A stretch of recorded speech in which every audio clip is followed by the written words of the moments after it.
we're going to talk a little bit about replacing upper control arm bushings. Okay, I got the upper control arm out of the van, sitting in a vise right here. And the first thing we need to do is actually grind away these little tack welds. These are from the factory. These were actually original ones, so we're going to get rid of these. And you can just use a die grinder or whatever and do that real quick. So I'm going to go ahead and do that. Then we'll be ready to press these beasts out of here.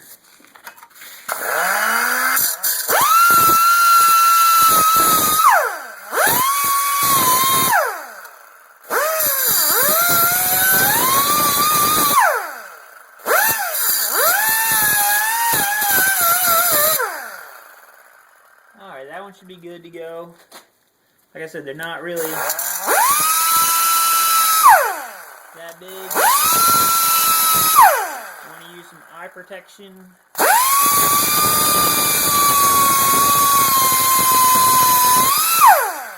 If you were smart, you'd probably use ear protection too.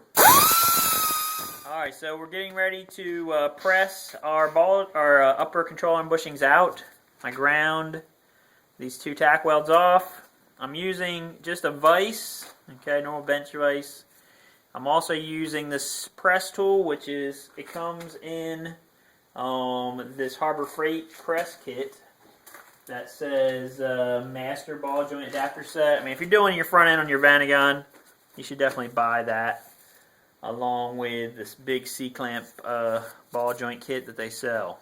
Okay, so basically you just get this nice one that has a cutout here. You can see while I'm doing it, and also it clearances the frame right here.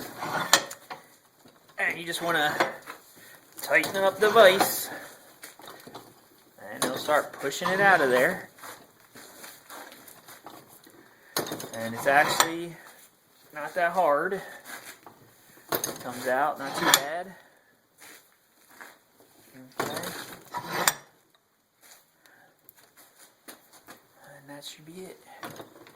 Should get to a point when it just kind of falls out of there. Let me take this off.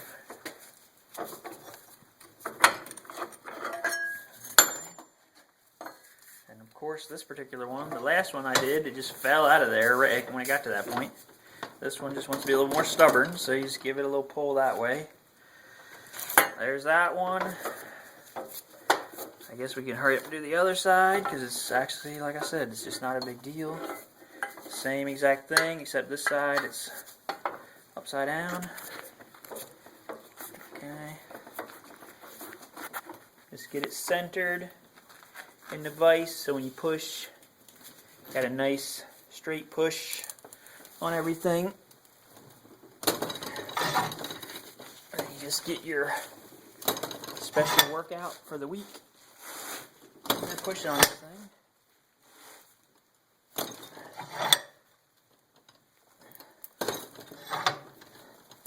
There you go. Usually it makes kind of like a bong noise or click or does something and finally comes apart.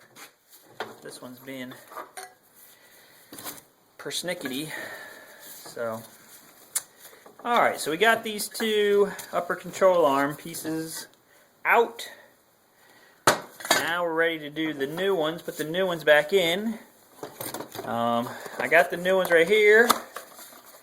I recommend these Lemforder ones. They're actually OE Volkswagen. They got the logo ground off.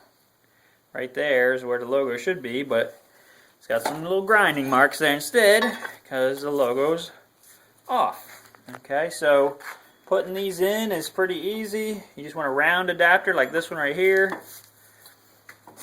And I just push it in with the vise jaws right up against the face of this.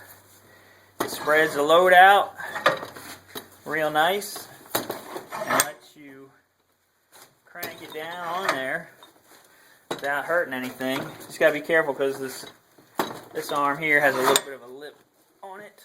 Make sure that it clears the vise. There's that one.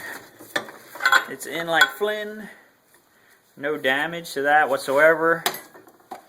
Let me grab the other one. We'll do the other side. So I mean, you can see this is actually kind of easy. It's not hard. Not something that if you didn't have, you know, these tools and maybe like 10 minutes, 15 minutes, you can get it totally pressed in and pressed out. Once you get them in, you want to make sure that they're not going to spin, and the only way to do that is to tack weld them. So just like they were originally tack welded, we got to retack them, and that's about it. Then they're in. Okay, so there's that. We're going to give them a tack weld here where they were welded again. When you weld them, you want to weld it just a small tack and then immediately pour water on it or quench it so that it doesn't melt the rubber plastic inside. Okay, that's a trick on that. And besides that, you should be good to go. Alright, so that's our video for upper control arm bushing replacement.